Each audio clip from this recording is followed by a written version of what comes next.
Insightful podcasts by informative hosts.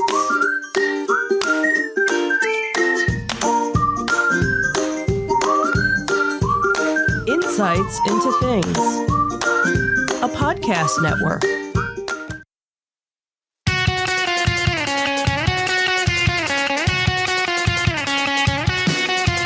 Welcome to Insights into Entertainment, a podcast series taking a deeper look into entertainment and media.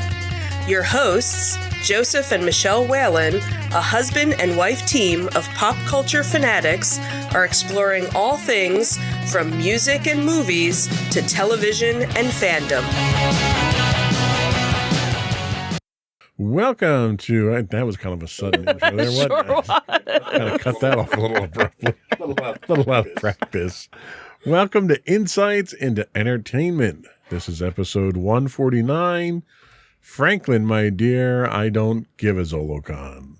I'm your host, Joseph Whalen, and my rested and relaxed co-host, Michelle. Hi, everyone.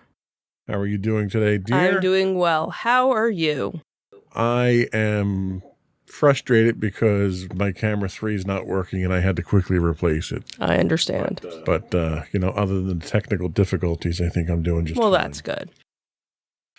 So been kind of on a hiatus for a while here. Unintentional.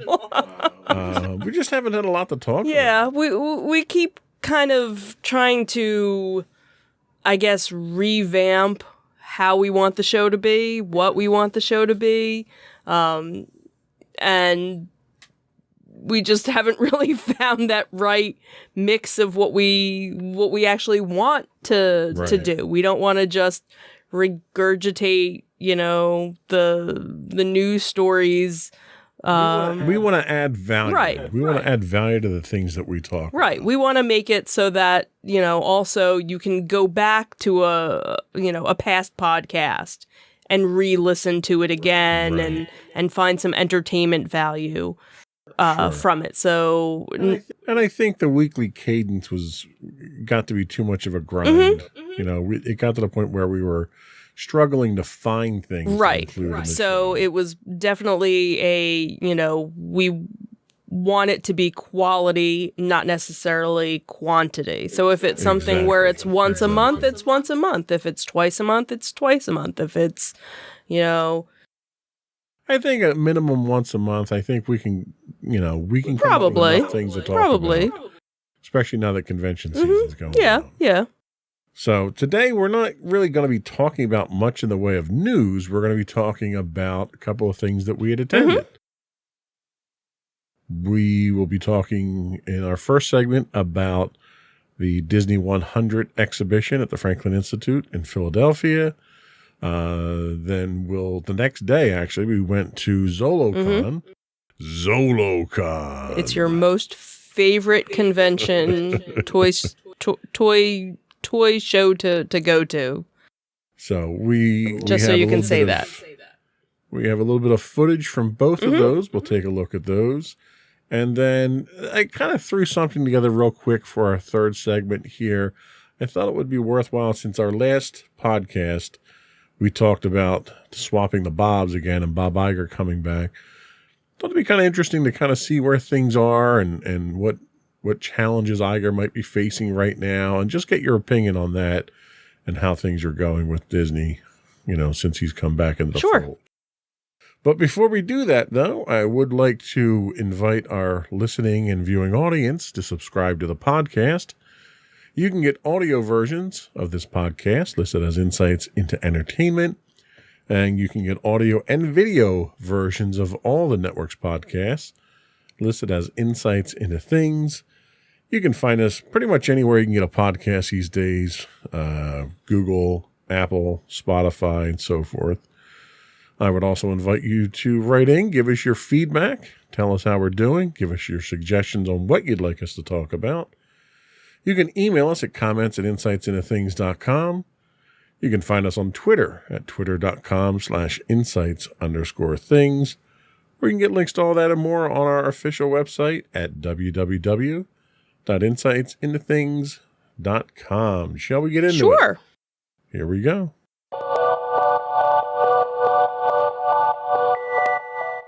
So Disney 100, Franklin Institute, Philadelphia. We were there last weekend. Last weekend, which was that opening? No, weekend? it was their second weekend. They Second opened weekend. the week before. Right. So we were there early in the morning. We got there. We did the museum. We had a 12:30 time for the exhibit. And they have it in the same exhibit hall they have all the other ones. We've done the Star Wars one. We've done the Marvel one.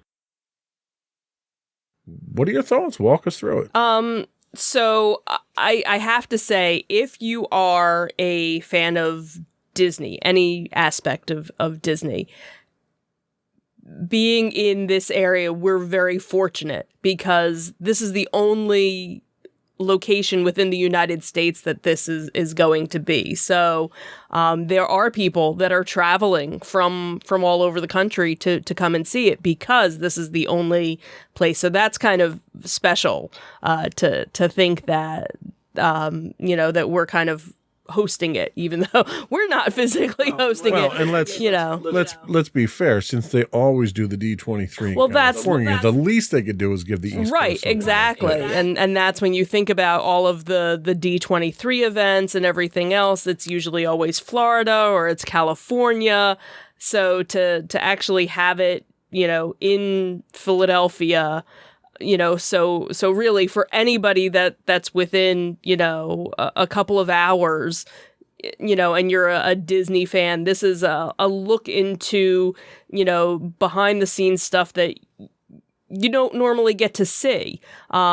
Disney has been doing a lot of different, behind the scenes shows on Disney Plus, like, Behind the Vault or, all these different shows. There's a couple of different ones. You mean that show that you started watching again without me, that Disney show? No, the other one that we already watched. The other one that you're watching. No, we already watched it. Well, I thought you stopped at one point. That's the attraction one. That's the other one. I know there was one of them. There was one that you left me out of. I know that. Well, anyway, there's various different shows that are on that Disney Plus is running, that they've been running, where they give you some of these behind the scene things from the archives. Look at stuff that, unless you work for, the Disney Corporation, you've never seen. So this is such an opportunity to be able to see so many different things from so many different decades, going back 100 years, really, with the company, when you think about it, and different aspects of it. So you have the animated part of it, you have the music part of it, you have the attractions, so they break down the whole exhibit into, I think they had it in 10, what did they call it? What did they call it? Why can't I think of the word? I don't know. What did they call it? The different themed galleries, the different galleries that, and each gallery had a different theme to it. One was costuming, one was the individual characters, one, like I said, was the music, technology, even showing some of the audio animatronic body parts, how they would manipulate a character to make it move. Obviously, then the drawing aspect of it, and even going from the original way that the movies and cartoons were drawn to now the computer animated. How do they make Rapunzel's hair move a certain way? And so they have all these little videos going on. Algorithms like Google, right? Exactly. So there's a lot to it and so much to really see. And unfortunately, there were so many people there that it's kind of hard to read everything and to look at everything. So fortunately, because we live so close by, it's definitely something that I want to get to again to be able to. So how long is it actually? It is actually in Philadelphia until August 27th. Okay. So you have quite a while, all of the summer, and all of the spring to get there. This isn't the only location that they're going to be doing. Right. So two other locations. So in April, it will actually open up in Munich. So it will be going simultaneously with so they're probably showing different things. And the one in Munich actually goes until September 3rd. So it goes a little bit beyond the Philadelphia one. And then the dates for London are actually fall of 2023. They actually don't even have their dates open yet. So I'm guessing maybe part of Munich's show and part of Philly's show might end up at the London show, I'm guessing. So let's talk a little bit about what was on display. You mentioned there's multiple galleries. What were some of the galleries? How were they themed? What were some of the things that were there that kind of stuck out at you? The stuff that jumped. Sure. Out? So they start off. They go sort of in a linear fashion, starting with the very beginning of everything and how the Disney company started. And you have the Alice shorts. And then Oswald the Lucky Rabbit, and then obviously Mickey Mouse. So that's the progression. So they have some original drawings of all three of those with some videos playing as you're walking through that section. And then they kind of go through, and then it goes on to the whole, Mickey and everything that happened, how he kind of blew up, I guess, and how the company really kind of formed around that and everything. And then they had, the whole music section with the original songs for Snow White and because that was really their first musical. And so they had some of the original sheet music from that, and along with drawings and things like that. So you have that whole aspect. And then they go through the whole character development. How do they develop a character and basically take you through the different iterations of the character. So you have, here's their first sketch of a character, and then where does it go from there? And then to the maquettes, where here's our final model of a character. So now you can actually see it in a 3D form to be able to manipulate it and do other things with it. So the exhibits themselves, there's a lot of static exhibits that are there. There's a lot of descriptive plaques to read, to give descriptions and stuff like that. But not all of it is static. There's some interactive exhibits that they have there. Can you talk a little bit about the interactive? Well, the one interactive exhibit wasn't working, which I don't know if it hasn't been set up yet, if it was too early, or if it already broke down, which is kind of a shame if it's only been within the first week. They have a lot of different ones where you can listen to different presentations, and then they have other ones, again, where they had one where it was different colors, and you could pick different color schemes, and when you picked certain colors, it would show you which character was associated with that. I really didn't do much of the interactives. I don't know if you guys, because we weren't really walking around we together. We kind of blew through a good portion of it, because most of the interactive, so the way the exhibit itself is arranged is you have small rooms that are then connected by hallways. And a lot of the interactive listening things and stuff like that are on the walls in those, in those walkways. So the problem that I ran into is it was very crowded. Right. So those walkways became bottlenecks. Right.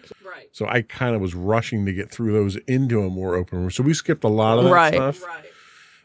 Most of the things that we went in and took a look at were just the static. You know, that's the eye pop. Right. You know? Right. But what I did notice is there's a lot of subtlety in there. There's a like when you walk into the first open room, the room itself is roughly round with large displays in the middle. Well, in the middle of these large projection displays are original novels like Grimm's fairy tales and stuff like that, which were they weren't just like library books. These were like the original novels that inspired the stories that Disney did. Which, if you didn't get up there and see those, you would have never realized. And that was one that I had missed. Whereas one of the things that I ended up seeing was a Winnie the Pooh that was from the live action movie. And then they had from the live action Beauty and the Beast movie, they had models of two of the characters from that, and that was kind of like back around a corner. So there were certain things where you had to kind of wait in line to see because, you know, so many people were going to see, but if you went past it, you would have missed it because, you know, they were kind of back in the corner in a certain area. So they did have a section there for one of the galleries was kind of dedicated to the parks and things that came out of the parks. Talk about that a little bit and what were some of the things that they had? Yeah, so one of the things was they had one of the original ride vehicles from Peter Pan. So that was really cool to see. And really, that hasn't changed much over the years if you know, have gone to the park. You know, recently it pretty much looks the same. Then one of the bobsleds from the Matterhorn was there as well. One of the other things that was really cool, I don't think you had it in your video, but I know I took a picture of it, was they had the original name tags from when the Disneyland first opened. And I guess when they had first done them, they had numbers on them. And they had the number 1, which was Walt Disney's original name tag, you know, from the park. So that was really kind of interesting. And then they had some other models. So they had one of the dolls from It's a Small World. They had one of the characters from Mr. Toad's Wild Ride, one of the little devils there. One of the other things that was kind of cool was it was a model from... all you Disney fans are gonna yell at me because I'm.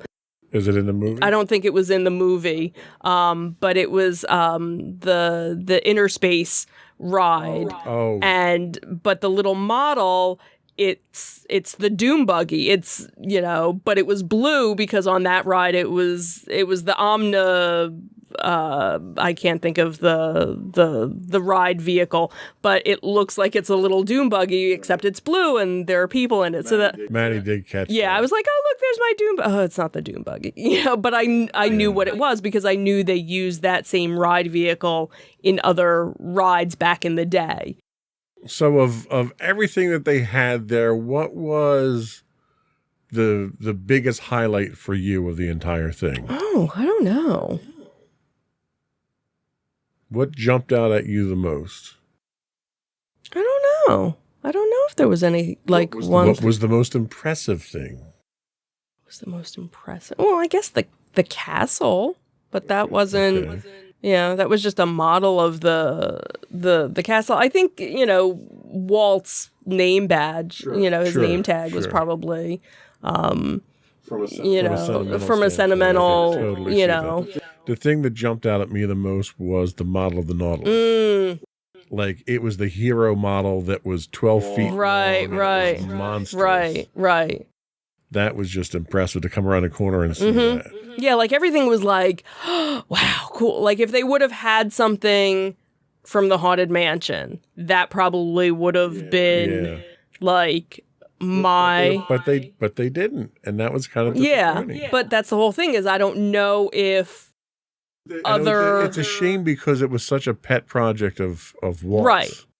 To do. Right. He was so involved in doing that. Like, I would have liked to have seen more stuff with the audio animatronics, and a little bit more of the history and the technology for that. But again, they had the different movies going on. In one of the movies, one of the clips they had was a behind the scenes of the Haunted Mansion. So they did have that. Let's run the video. Sure, you sure. Can kind of give us some commentary over the video and point out the things that catch your eye. Sure. So this was a cute little pre-show, I guess, when you first, walked in. And it was neatly done because when you're there, it's a hologram. It's a multi-screen 3-dimensional hologram. Yeah. So, of course, being able to see, Walt Disney like that was really kind of cool. Kind of creepy, but kind of cool all at the same time. We believe in it all the way. We have confidence in our ability to do it right, and we work hard to do the best possible job. There's really no secret about our approach. We keep moving forward, opening up new doors, doing new things, because we're curious. And curiosity keeps leading us down new paths. We're always exploring and experimenting. Everybody ready? Then on with the show! And move along! Right. Yeah, so this is the first section that you kind of walk through, and it shows, Oswald. Then this was an area where they had concepts of the different parks, different lands, and of course the Haunted Mansion right there.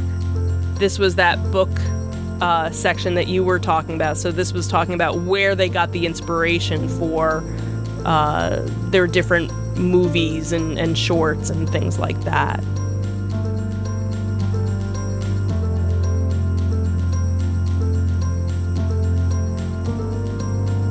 And this was, again, the innovation area and the multiplane, a miniature version of the multiplane camera. Talking about, again, that the first animated musical. And that was the original. They had the original scores there. Yeah. And the original, record album. Yeah, like this is where you kind of you feel the history here. Yeah. And then they had various different costumes from some of their live action. So this was from the Cruella movie. So that's one of the interactive ones where you can listen to the... Right, so they kind of had like a little history of Cruella. What's this? I don't know, some science fiction. Some science fiction-y thing, and some dice from a guy that wants to be a pilot, and oh look, it's chicken. No, it's pork. Well, that's dinner. And of course BB-8, and these were screen-used props that were here. Right. So some, they had a nice little Star Wars section, so it was kind of cool, obviously. It was little, though. Yeah, it was kind of surprising that it was as small as it was. Here's those books again. Yeah, and there were different interactive things with that each of them had screens on there. And then this was the music section, talking about how influential music, and how much a part of it music is. There's that creepy doll. There's that creepy doll. It's a small world. And this is neat because it actually lights up, like there's a shot of the actual ride there, yeah. And they lit up. Ironically enough, the devil not nearly as creepy as the other one was. Yeah, definitely not as creepy as that. And he's from, Mr. Toad's Wild Ride. And then this was interesting, so... in a creepy way. In a creepy way. I have a story about the doll that we can talk about after the video. And then they had, a little bit of a Marvel section, so that was kind of nice to When the be movie included. franchise makes as much as it does, you have to put something in from that. And then, of course, when you get to the end, there's a gift shop. There is a gift shop. They're very Disney of them. Surprisingly poorly stocked gift shop, though. Yeah. Not as many exclusive things as I would have expected. This was me actually seeing things from the musicals, too. Yes, they did a whole, so along with the musical, they also had the Broadway aspect of it. And then here's that Nautilus. The Nautilus. Like, it's literally 12 feet, 15 feet. Yeah, yeah. It's monstrous. And here's a creepy Olaf to go along with the other creepy characters we saw. Because, again, this was part of the Broadway show, and they developed it and made the character. And then this was, this really cool Cinderella's castle. It was kind of towards the end of it with, the fireworks. Not so loud fireworks. Not so loud fireworks. And you never get to watch fireworks when we're at the parks. I very rarely do. So this was I never get to see them from the right angle. I'm usually seeing them from the backside of something because our daughter is not a fan of loud sounds. But now with, AirPods, she could. Right. And maybe I'll actually get to see fireworks the next time we go. So what was interesting about that Mickey doll was, again, one of the specials that's on Disney Plus, where they kind of do a behind the scenes thing. And this is from one that was from a couple of years ago, so it's not new. But if you go on Disney Plus, you'll find it. They talk about that Mickey doll because when his shorts, became available, there was this woman who sewed this doll and had sent it to Walt, and he loved it so much that he kind of hired her to make them, but she couldn't make them fast enough, so she actually sold the pattern to McCall's, so that's what that doll represented there, where you could go and buy the pattern to make your own Mickey Mouse doll. So that was kind of, an interesting, side note of seeing that and then seeing it on the television show too. So to wrap it all up, what are your final thoughts on the Disney 100 exhibition at the Franklin Institute?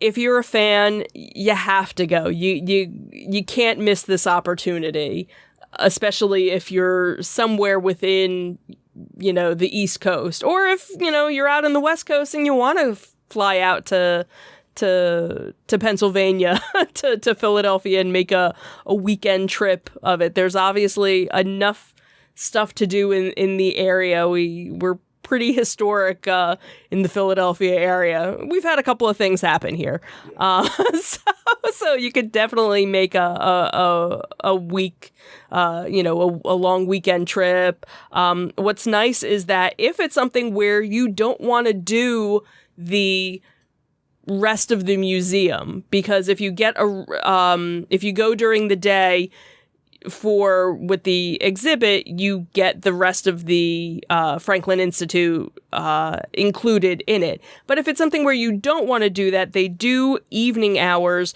Thursday through Saturday from 5 to 8 p.m. So it's a little bit less because you're just doing the exhibit. But if you want to have, a full day, then obviously you can do the museum as well as the exhibit. And again, up until August 27th in Philadelphia. Then, unless you're in Munich, then that one starts in April. And then this fall, it'll be in London. All right. And, like you said, we're going to probably go back again in the evening just for the exhibit. Right. Hopefully it won't be as crowded, but fortunately we have plenty of time to do it. Absolutely. All right. Well, we're going to take a quick break. And when we come back, we're going to talk about Zolocon. We'll be right back.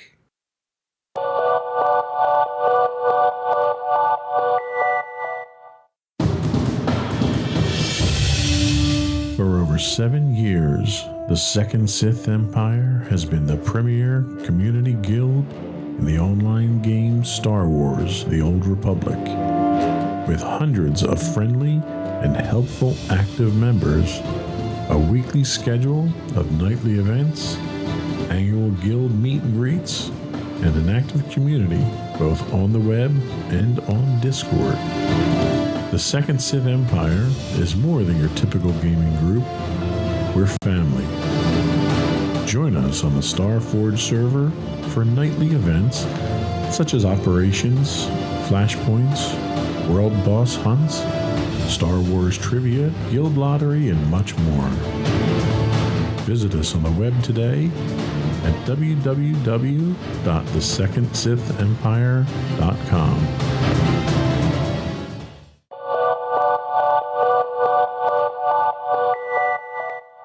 Welcome back to Insights into Entertainment. Now we get to talk about Zolocon. Sorry, I can't help myself. I know. So, Zolocon is a sci-fi and fantasy expo that focuses on vintage toys and comics from the 1970s and up. Tell us about it. Tell us about your experience. How did you enjoy it this year? So, this past weekend, it's funny because as far as we knew, they only did it once a year. And then I guess last year or the year before, they started doing it twice a year. Now, this year, they'll actually be doing 3 different events. So this happened to be what they consider their winter edition. And it was actually the largest one to date. And we could definitely tell vendors all over the place in various different places, even in some parts of the building we had never even been to before. And every area was jam-packed. I don't think there was really any empty spaces this year. Usually you'd go through there and you'd see like empty vendor tables or vendors that didn't show up for Sunday or something. Everybody was packed. Yeah, everybody was there. You have the main room where the centrifuge is, which is the highlight of the whole thing. Right. You have another room at that level and then a hallway that was packed. Mm-hmm. Then you have the upstairs room. Right. Where you've got 2 rooms split by a bar, which, by the way, they had alcohol on the main floor this time. Right, so right. You can get drinks the whole time and get sloshed while you're buying lots of toys. Right, right. And then down on the first floor, they had vendors there, which they'd never had before. And they were also doing tattoos. And they were doing tattoos. There were a couple of different well. tattoo artists, which that seems to be like the new thing at toy shows and conventions is to have a various tattoo artist. Go buy a Luke Skywalker and get a tattoo while you're here. So not only did we find the exhibition area downstairs, we also happened to find the restaurant they have there that we never knew they had. Right. And I think that's relatively new as well. So that might have, been something that they started. Well, I did see the one sign that they were normally open just like Fridays, I guess, during the week. So maybe on the weekends or if they have an event and they know there are going to be people around. Because I can't see just going there for a meal. It's kind of out of the way. Well, and that's it. The complex that they're in is an office complex. Right. There's a school in there. There's a manufacturing in there. So I could see like on a Friday. There's a lot of different stuff that's actually in there. Right.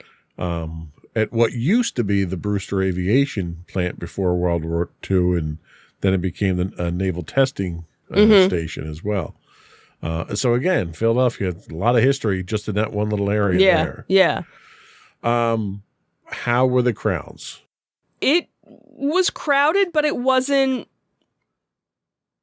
it wasn't unmanageable. It was because everybody kind of flowed through, and it's done in such a way in the main room because it's where the centrifuge is. It's a big circular room. They do 2 rows. So they have the inner circle and they have the outer circle. So it's like a dartboard. Yeah. And they leave enough room in between so you definitely don't feel like you're getting, claustrophobic. And usually what we end up doing, because there's so much on both sides, is we'll do each aisle, each circle twice. We'll do, the outside. So we look at just that, The left side, then you do the right side, then you come to the inner circle. Do the right. left side, And do the right so that side. this way we get to see, everything, so that we're not, oh, did you see that? No, I was looking over here. And I never felt like there wasn't enough room to do that. They do have stairs to get to the upstairs area, but there's also elevators, which were very spacious, because we ended up taking that. It was like a cargo elevator. Yeah. So. Which was themed, by the way. Yes, it was. It was space themed, so it was just so. That part is kind of cool, but they have something for everyone. They have if you're into pops, which that seems to be a big seller, almost everybody, you'll find a handful or two handfuls of vendors that are selling that. Then you have brand new toys that are out. Obviously the vintage toys, and that's what a lot of people obviously are going for. There was the one vendor, I think this was the first time we saw who does pins. Yes. Beautiful pins. So between Maddie and myself, we bought a bunch of different pins. Well, and even the pendant guy that I had bought the one. Yeah, I was going to say the pendant. I don't want to talk about him because he hasn't gotten his right. He hasn't gotten his stuff yet. But the pendant guy that's there who hand makes his own pendants. Right. And it was neat because he's there interacting with it. He's not just selling his stuff. Right. He's soliciting input for what you'd like to see him make right. in Like, his next show. What would you like me to make? So that's what's always so cool about these events is it's that unique item that you didn't know existed maybe, or you did and you're like, the one guy who we've seen, because again, we go to so many of these now that we run into a lot of the same vendors, right. But it's like, okay, well, what do you have for this show?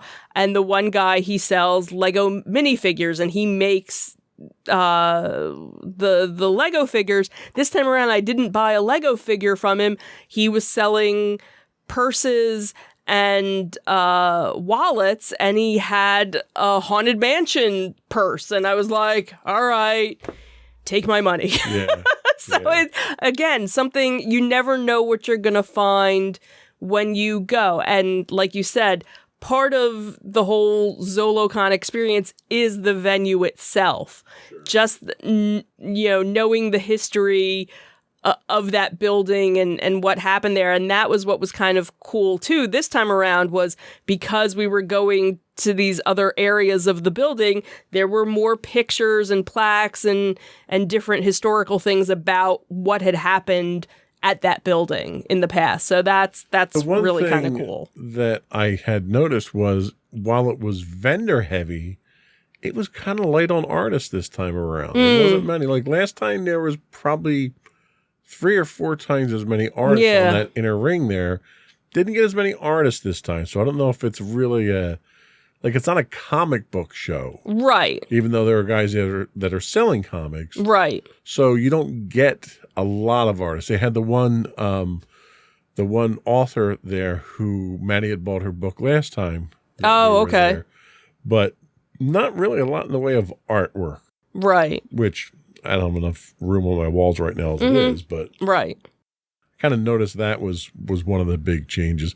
They also changed the refreshment area up here this time because they put the alcohol down where the refreshments were, so you didn't have the seating area there. So right. For someone like me who I can't stay on my feet that long, it was kind of difficult trying to find little nooks and so forth here. And in fact, when we left, I had to send you guys back up for the last piece I wanted because I couldn't do all the walking. Right. So happy with what you got? Did you get anything that was good? Yeah, like I said, Maddie and I got a couple of pins.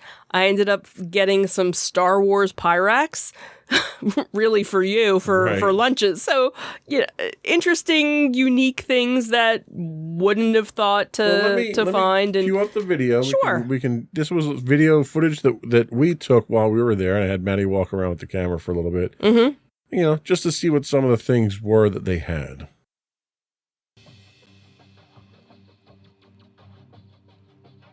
Yeah, so it's neat to see, because again, here's the big giant centrifuge and various space stuff just there while you're walking around. But you can see how wide these aisles are. Oh, So yeah. there's plenty of room Yeah. for the aisles, which is nice. So you're not elbow to elbow with people. Right, like you are at right. some of the shows. Right.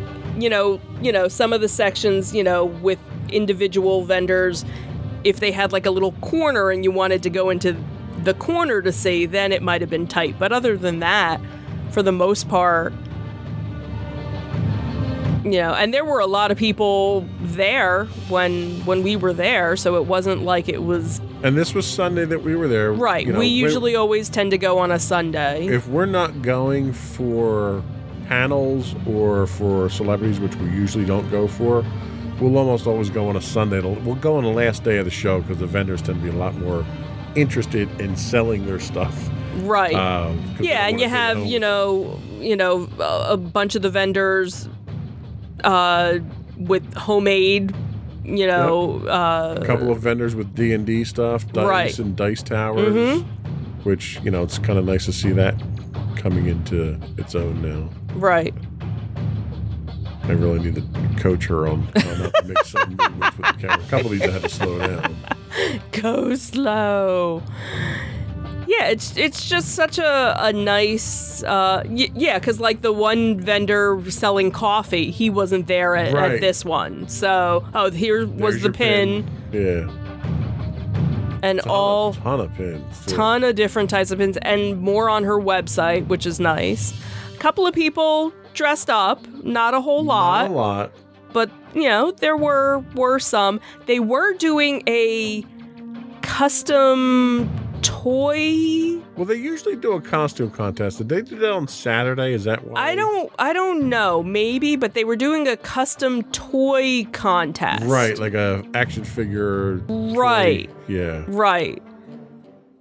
So again, lots of different pops. I was talking to that particular vendor. He said he's got 3,000 pops back at his shop. Oh, I bet. Right I bet. And then you have different video games. So if you play any, older systems, there's usually always a couple of different people selling that. Sometimes you get a t-shirt person selling things. The one t-shirt guy who does t-shirt artwork and pins, he happened to be there, so I picked up a t-shirt from him. Maddie picked up another pin of his because I follow him on Facebook, so I knew he had an Owl House, which is one of the shows that she and I watch on Disney+. So he had a pin that had come out a couple of months ago. So we knew he was going to be there, so we definitely made a beeline to go and get something from him. Well, and the thing that's really nice is that when you have that many vendors there, you don't get a lot of duplicate vendors. You get a lot of variety, a lot of different things to choose from. And the vendors, like the interaction with the vendors, I think since COVID, really, I've noticed, has been very positive. They're very outgoing. They're very engaging now. Because everybody misses being around people and talking to people and doing this. And I struck up a conversation with one of the vendors. I was there for 15 minutes just talking about, how the shows have been going and how business has been and, different types of customers. And they're not just vendors. They're people that love the same things that you love too. So it's almost like a community at this point. Oh, absolutely. Nice. Absolutely. And that was, they, one of the Facebook groups, they have another Zolocon Facebook group and it was one of the organizers of it. And he was just over the moon about, how well it went and that this was, their largest, attendance to date and that they couldn't speak, they had so many nice things to say about the vendors that were there, about the guests that were there, about just everything all around, just giving out the love. It's a great show. It's a great venue. It's not far for us. It's in Warminster. Right. So it's 45 minutes? About 45 minutes for us. Yeah. So it's not that far from us, and it's just it's a nice day out. Mm-hmm. And it's kind of nice to go out there and buy stuff that you can't buy anywhere else. Right, exactly. And that's what's always, and I think for us now, we've kind of, we've gotten to the point where we just have way too much stuff. You've seen our collection, and it's still, since we did that video, a year ago now, there's been more stuff. And that was only a small sampling. That wasn't even all of it. Where we've kind of come to the conclusion we don't need to buy anything more. Yeah. So for us to go to a show, it's really to see, it's the experience. It's the experience of it, or to find that unique. I'm going to find stuff for other people now. Like I managed to get 2 really cool things for Sam this time. Right.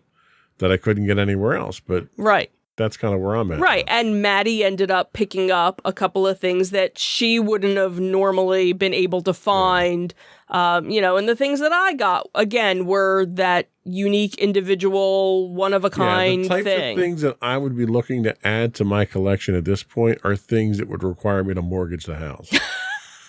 So much. I'm trying not to add things to my collection at this point. Right. And or if you find that small little thing that, that's not going to take up, a lot of room, or this adds to somebody else, or something to go with D&D, or something. Yeah, that's really what I'm looking for now. I was kind of disappointed I didn't find any D&D minis there. Not that I need more minis either. Right, but. You don't need more minis either. But that's the thing is for us, it's also the experience of just going and being with the community. Absolutely. And again, this is the type of show where there aren't panels, there aren't the celebrities to go see. It's not like Monster Mania or Wizards or, some of the other shows. It's really Fan Expo. It's not Wizards anymore. It'll always be Wizards. It'll always be Wizards to me, just like Downtown Disney.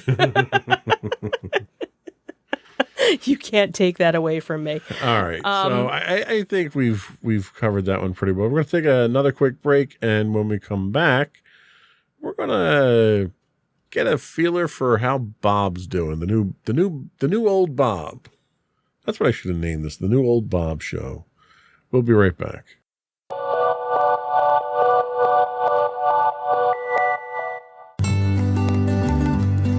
Insights into Teens, a podcast series exploring the issues and challenges of today's youth. Talking to real teens about real teen problems. Explore issues from braces to puberty, social anxiety to financial responsibility. Each week, we talk about the topics concerning today's youth. We look at how the issues affect teens, how to cope with these issues, and how parents, friends, and loved ones can help teens handle these challenges. Check out our video episodes on youtube.com/insightsintothings. Catch our audio versions on podcast.insightsintoteens.com or on the web at insightsintothings.com.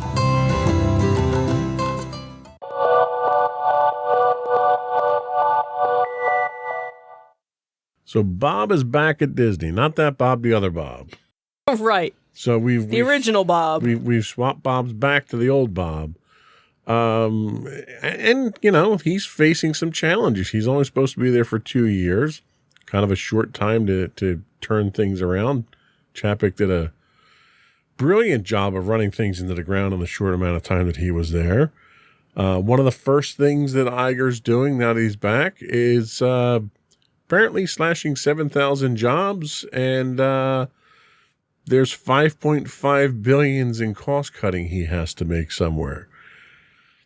Should I feel bad that Disney's hard up for cash at this point in time? And that's the thing is, are they really? Because I haven't seen anything where... Not according to their stock price, they're not. Right. That's, where it's kind of, huh? Right. And it's almost imagined, because you look at some of the things that they're running into, and you're running into sluggish box office sales. Like, for instance, that new Quantum Mania movie came out and it tanked at the box office. Mm-hmm. Okay, well, box office sales are down in general since COVID. Right. That, plus everyone knows that their stuff's going to come out on Disney Plus in a few months. So right. So why the money to go to the box office? Right. The streaming business has been hit hard because they've completely flooded the market and turned people off with crap, really. I mean, they're literally just churning out stuff to put on there. Right. And it's not quality stuff. So the stuff that is good, they cancel after 2 seasons. Yeah. There have been a number of shows that Maddie and I have started to watch, and it's like, oh, by the way, this is done now. Right. Like, oh, we couldn't even get like a 2nd season or a 3rd season? Like, okay. Right. Thanks. So it almost makes you not want to watch something until there's it's almost like 3 or 4 Google. Seasons out. Like, nobody wants to Google comes out with really cool stuff, but as soon as you get into it, they cancel it and it goes away. So nobody wants to do that. And Disney's putting themselves into the same position as well. They're canceling shows that I'm not even watching. And usually I'm the one that kills shows when I watch them and start getting into them. Exactly. So I think that $5.5 billion they're talking about really is it's a fictitious number that they think they should be making that. I don't think Disney's losing money. Disney's got more money than God. Mm-hmm. When God needs to put a new world in place, he goes to Disney for a loan. Is that what it does? So it's not that Disney's losing money. They're just not making it as fast as they want to. Okay. And part of the problem you run into is, you know what? You keep coming out with superhero movies just for the sake of coming out with superhero movies. They finally reached a point of saturation with Marvel, and nobody wants to go see it anymore. Mm-hmm. Okay? Well, they learned that lesson pretty fast with Star Wars. Right. They flooded the market with Star Wars, trying to turn it into another Marvel, and that bit them in the butt really quick. Right. So I can't feel bad for Disney. Mm-hmm. So the real question comes down to, in 2 years, can they come up with a succession plan for Iger? And really what I have to ask is, do you need a succession plan for Iger? Is he really going to be gone in 2 years? Because given how much his incentive is for success, I don't see him going away anytime soon. Yeah, I could see him still staying on as a consultant when he's still doing things. But then again, you also have to look at everything that's kind of going on right now in the state of Florida. That's a whole other kit and caboodle of that whole toxicness. Well, and let's be honest. What's going on in Florida is a temporary thing. Hopefully. It's temporary because it's a pissing match between DeSantis and Disney. Right. And it really was a pissing match between DeSantis and Chapek. Right. And Chapek's out of the picture. And DeSantis is going to be out of the picture in 2024 when he runs for president anyway. Hopefully. So it doesn't really, that's not that big a deal. In fact, Disney came out with a statement recently basically saying, we're going to focus on what we do best. We're going to provide the best experience for people, blah, blah. They took the high ground. Mm-hmm. They didn't buy into the taunting and the stick poking that DeSantis was trying to draw them into. Mm-hmm. And they basically said, look, we operate under numerous jurisdictions and numerous regulations around the world, and we make it work, and we'll make it work here. Mm-hmm. So ultimately, I think what's going to happen with this little pissing match between DeSantis and Disney is the taxpayers are going to lose out. Mm-hmm. They skirted around the idea of having to take on all that debt for Reedy Creek by just restructuring the zone itself. And now DeSantis has his hand-picked group of he picked all of his board members and everything. Well, the fact of the matter is Disney's been supplementing Reedy Creek since it was created. Mm-hmm. Disney's not going to do that anymore. Right. So Reedy Creek, or whatever the central Florida Tourism District or whatever they call it now because they had to rename it, they're not going to have the same budget they had before, but they still have the same requirements. And it's ultimately the people of Florida that are going to have to pay for that. Mm-hmm. And I think when people look at their tax bill after this whole fiasco, this little vindictive fiasco that the DeSantis put together, they're going to realize, well, maybe we shouldn't have reelected him for this. Maybe he's having a hard time keeping politics out of business and keeping it from being personal. And, that's really what it was. It was his own little absolutely. crusade. Absolutely. And ultimately, when the Florida taxpayers get their bill, that's when you're going to start seeing things change. And I think what's going to happen is by the time he goes to run for president, those tax bills are going to be in. And it's going to seriously impact his ability to raise money for his campaign. That's just what I think. I'm not a fortune teller myself.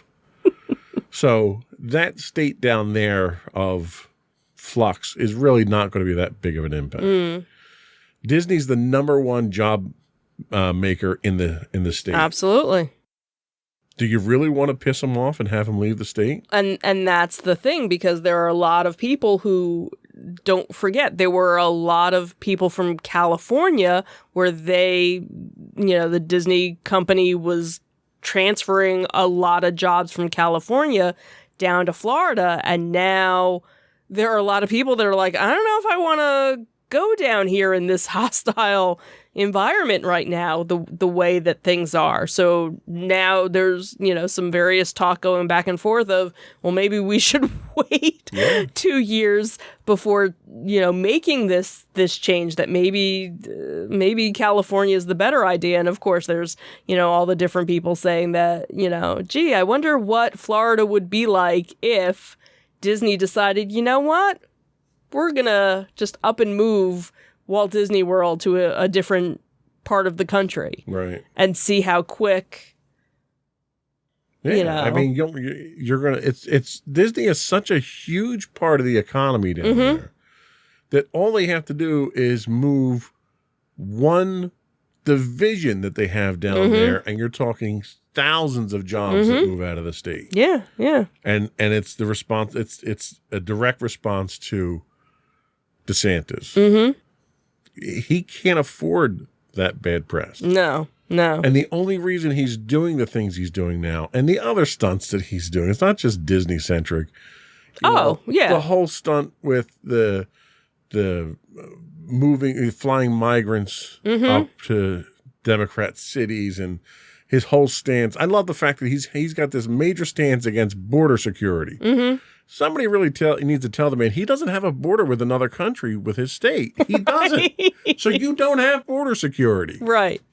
So he's doing all this just for the publicity he needs to gain national attention so that he can make a run for 2024. After 2024, assuming he doesn't win, after 2024, he's going to be relegated to the crap pile of history at that point in time. He's going to be wishing he had a job at Disney. Yeah, because he's burning every bridge there. Because what's Disney going to do?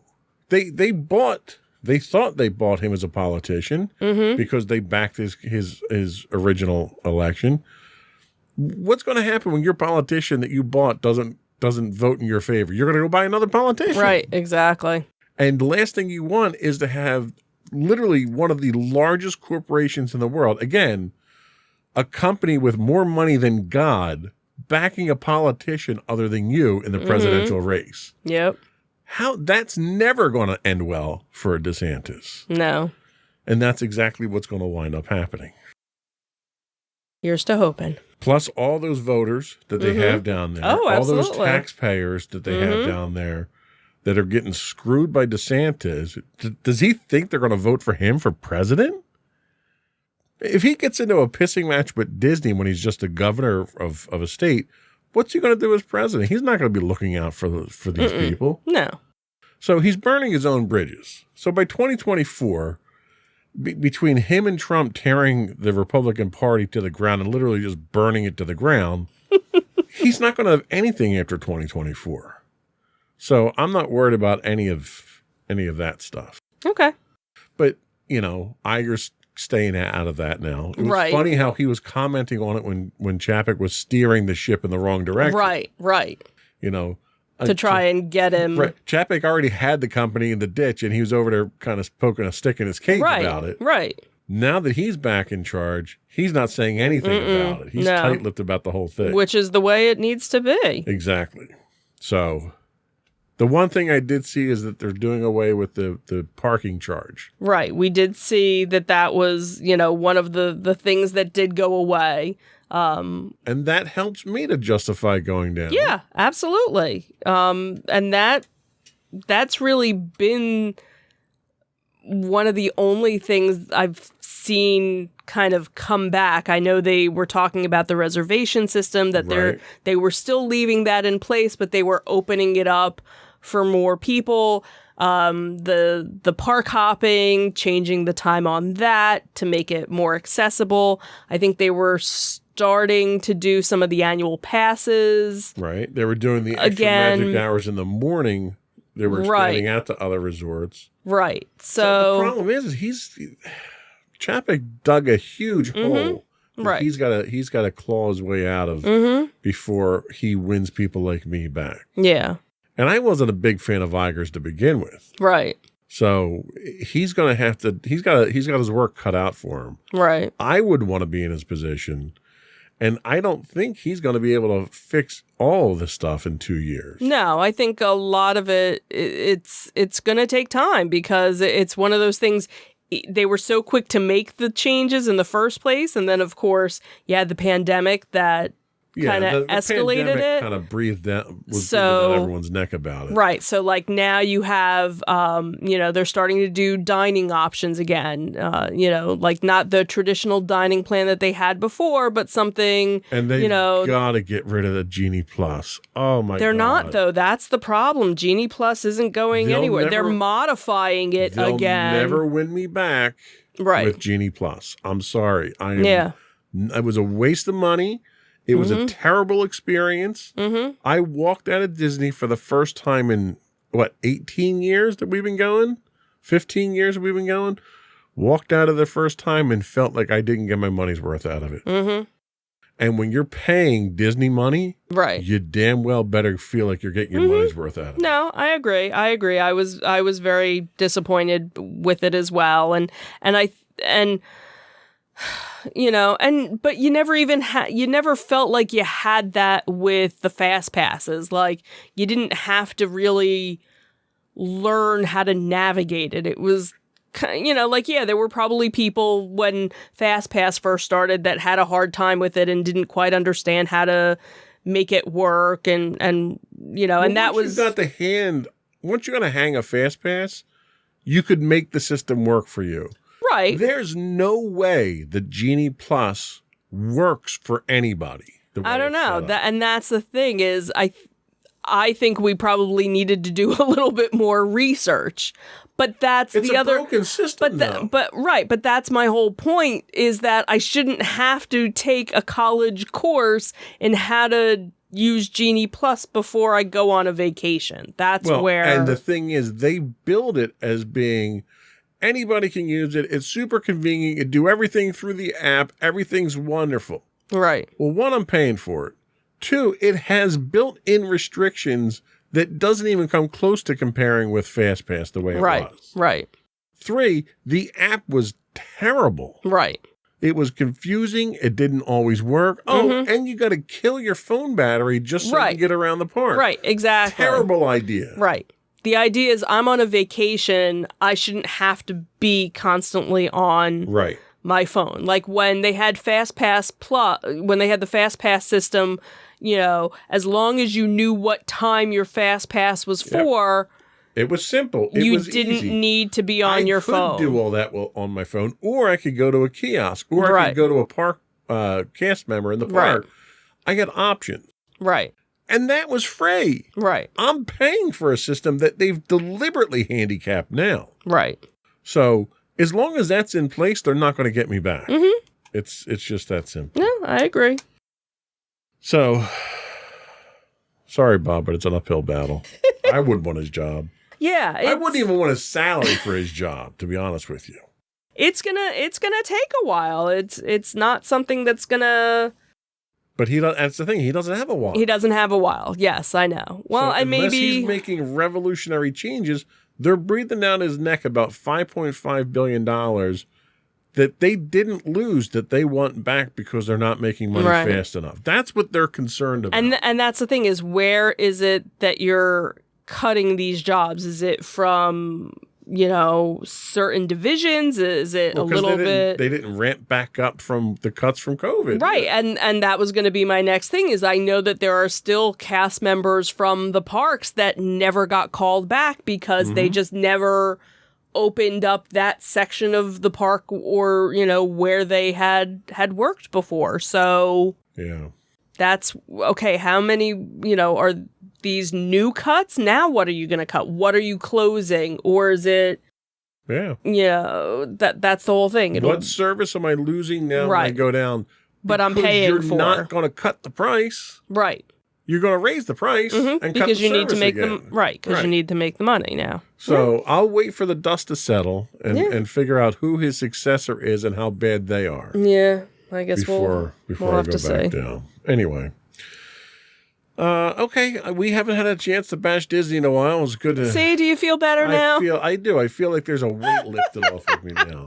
This was such a great de-stressor for me. I'm so glad. So that's all we had today.